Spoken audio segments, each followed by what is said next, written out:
We've already heard from Dave Johns, who plays Daniel Blake, and Hayley Squires, who plays Katie, in Ken Loach's brand new film, I, Daniel Blake, in cinemas today. We've still got one more interview to play for you now. This is with the writer of the film and long-time Ken Loach collaborator, Paul Laverty. Pleasure to be here. Thanks for your interest in our film. Not at all. So first of all, we're here in Newcastle recording this today. Why did you choose Newcastle as the subject of the film? Well, the North East is a terrific part of the country. I've been to Newcastle many times, and in the past, I'm a Glaswegian, and we've done stories in Glasgow and Liverpool and Manchester, but I've always fancied coming here, and I'm very, very glad we did. And then when we came and started doing the digging around and research before the film, we just met some marvellous people, and there's no doubt that the North East has a very particular energy about it, and you need. I'm not just saying that rhetorically, because when you're making a film like ours where you're living off the street, you do pick up the energy from a place, and so a lot of the grassroots organisations supported us, the local food bank, and the people who are on the streets, and so a lot of the people who are actually in the film, are actually from the area, and there's a great spark and a great energy, and there's a very positive, generous atmosphere here, I think. And in a film, you live off that. It's very, very subtle. When you shoot so much in the street, you live off what's around you. And we found just some marvellous people, many who are non-professional actors, who helped us out in the film. So I think it's been a great decision. I'd love to make another film here. Really good. And why now? It's quite a prominent issue in society. Why choose to make the film now?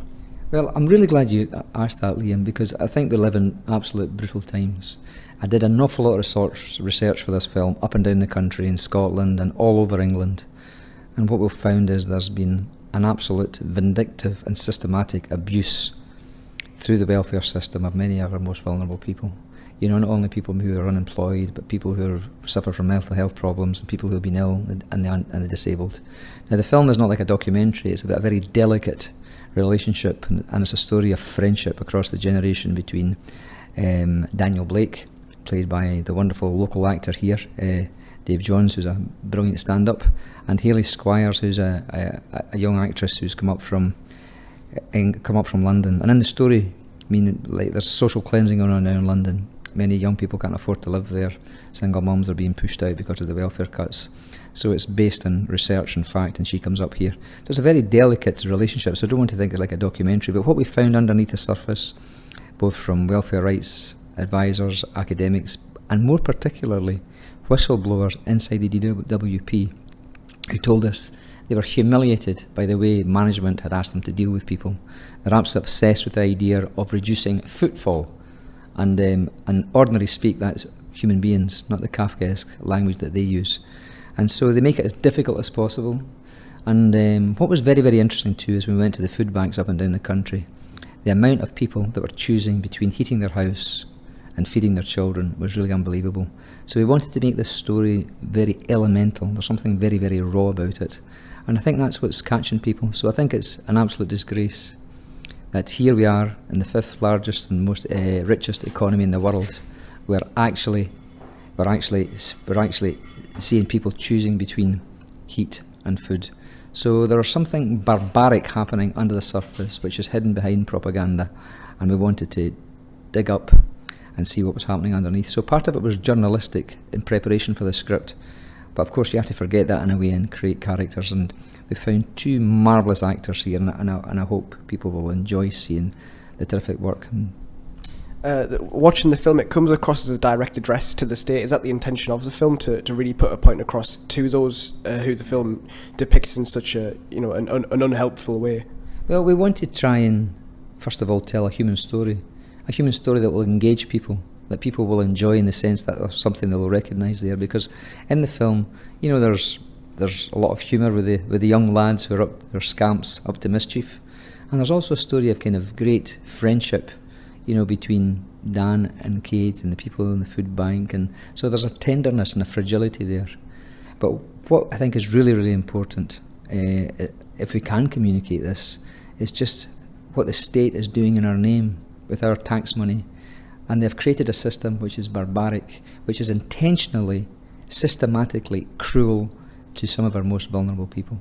And that's a disgrace. And the only way we will stop that is if we inform ourselves and by force of public opinion or activism put an end to it. I've got to congratulate you, of course, for not just a fantastic film, but also winning the Palme d'Or at Cannes. It's Ken's second Palme d'Or. He's one of a few directors to do that in its history. It shouldn't come as a massive surprise. There's been quite in recent years, a few films of realism and this kind of political cinema. Do you think it's a trend that there's more of this? Do you think there should be more of this kind of political cinema? Well, see, it's very interesting what you call political cinema, and I mean, it is political, but a lot of the stuff you see in the blockbusters, I find them massively political. I mean, many, not all of them, but many of them are massively right-wing, but that's seen as entertainment. And I think they often call our films political films so we can put them on an art house and send them up a cul-de-sac and hardly anybody sees them. So I would just take issue with the premise to the question, which is a very interesting question, and I see why you asked it. And it is political, but I think most films are political, even the ones that don't consider themselves political, because they assume that solving problems by violence with a great individual who solves it all, who's usually a white lawyer or some wonder man from the CIA, that's all seen as simply as entertainment. But underneath it, I think there's a kind of a soft politics, and it's usually right wing. But what has been lovely about the reaction so far with our film, I think because it's so genuine and so raw and so close to people's experience, it seems to have really struck people. And I'm quite surprised really by the extent of it. I'm just back from the New York Film Festival just now, where we're in the Lincoln Center and 900 people saw it, and I was just absolutely stunned by the reaction. I just thought they wouldn't get it. It would be too strange, too British. They wouldn't get all the details and nuances. But what people do is they understand systematic cruelty by bureaucracies around the world. And there's been an enormous reaction to it, and likewise my friend Ken Loach, the director, he's been around European places. It just won the Audience Award in the San Sebastian film there in the north of Spain. And again, so many people have been telling us this is the film of the crisis. It's touched them, and so you never know what's going to happen. You can never assume what's going to happen. I've got great respect for an audience. You try and do your part well, but it's really what's in the imagination and the sensibility of all the people watching it. But it's been very, very heartening to see such strong responses to the film.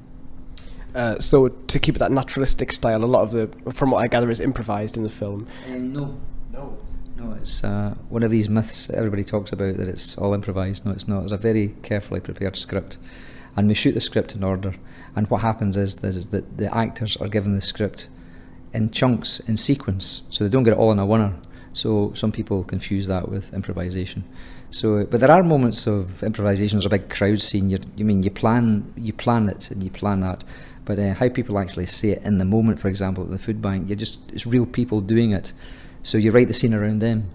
But for the main particular the scenes, the intimate scenes between the actors, we just shoot the script. It might change an odd line here and there, but it's far too complex a project to improvise a film, and so there's a lot of myths about it, really. Well, I suppose that's to the credit of the film. It does feel very natural and very realistic. Well, thank you, because if you hear the lines and you can hear the voice of a writer, and it sounds like it's written, it's a massive failure. But I think that's great credit to the actors and a quite obviously brilliant director, and Ken's been doing that for the last 50 years. So the show you're on now, basically this is a university show. We've got a lot of students here, a lot of upcoming screenwriters, hopefully. What kind of wisdom can you pass on from your experience of writing to the younger generations who are hoping to follow in your footsteps, perhaps? It sounds like I'm some sort of sage, and I don't feel that way. Unfortunately I don't. If there was a magic formula to it, I would reveal it, but I don't. So every screenplay I start always feels like a mountain to climb. So I think you have to be very demanding of yourself and your collaborators, and that's the wonderful thing about working with Ken. He's a very demanding collaborator, but he's also a very generous one. In this particular story, a lot of it was almost prior to writing the script, was journalistic. That means going out and talking to people about their real life experience of poverty, the nitty-gritty of their lives. So I would say that just listening to people is greatly underestimated. People will share their lives if you listen with respect, and I've always found that throughout the 12 films that I've now done with Ken, that really gives you so much information. Now, you can't copy a screenplay from the street, you can't copy it from research, but what you can do is you can listen to people and try and put yourself in their shoes And if you do that, you know, ideas will come, and it's making the connections, and that can inform the writing. It doesn't give you the lines, it doesn't give you the characters, but it can also make you focus on the why of telling the story. And I think far too few writers ask themselves why this story of one of many millions of possibilities.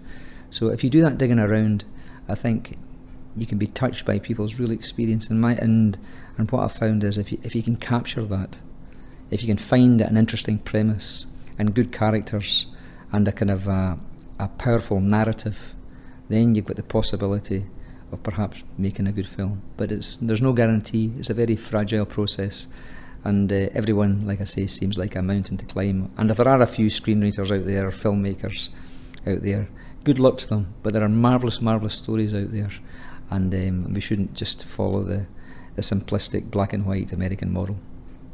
And finally, what's next? What's the next mountain to climb for yourself? We've got to pick the mountain first, Liam. So once I have a better idea of that, I'd be delighted to come back, maybe down the road, and speak to you again. Absolutely, you're always welcome back in Newcastle. Congratulations on I, Daniel Blake. It really is a terrific film. Highly urge everyone to go see it. And just congratulations. Thank you very much. Well, thank you, Liam, and for this very generous interview.